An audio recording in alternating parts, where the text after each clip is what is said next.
আসসালামু আলাইকুম রহমতুল্লাহ। মানুষ সৃষ্টির শ্রেষ্ঠ জীব, কারণ তার বুদ্ধি, বিবেক ও জ্ঞান আছে, যা অন্যান্য প্রাণীর নেই। একটা চিন্তা করে দেখেন তো, মুসলমানদের জন্য সবচেয়ে উপাসনা হচ্ছে মসজিদ, নামাজ।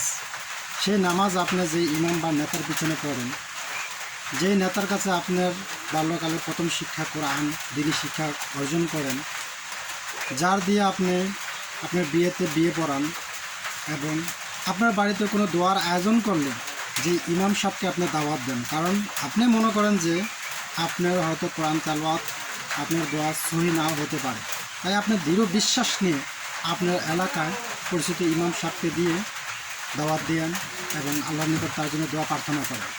এবং সর্বশেষ আপনার মৃত্যুর দিনে, যেদিন আপনি মারা যাবেন, মৃত্যুর পরও আপনার জানাজাটা সেই ইমাম সাহেবকে দিয়েই আপনি পরিচালনা করেন। দৃঢ় বিশ্বাস নিয়ে তার পিছনে আপনি জানাজার নামাজ আদায় করেন। কিন্তু কি হলো আমাদের, আমরা দুনিয়ার জীবনটা তাদেরকে নেতা মানি না। গুরুত্বপূর্ণ পরকালের জীবনটা মসজিদ, বিয়ে, শিক্ষা, জানাজা, সেখানে তাদেরকে ইমাম মেনে, তাদের নেতা মেনে তাদের পিছনে নামাজ আদায় করি, দিনই কাজ করি, কিন্তু রাজনৈতিক মাঠে আমরা তাদেরকে মানি না। এটাই আমাদের বিবেকের প্রশ্ন, বিবেকের বাধা।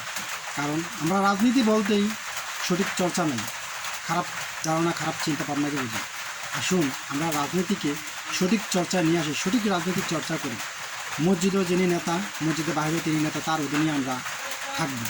আমাদের মত থাকতেই পারে, সেটা নেতৃত্ব নেতার অধীনে। যিনি আমাদের নামাজের নেতা, আমাদের দোয়ার নেতা, জানাজার নেতা, তিনি আমাদের রাজনৈতিক নেতাও হবেন।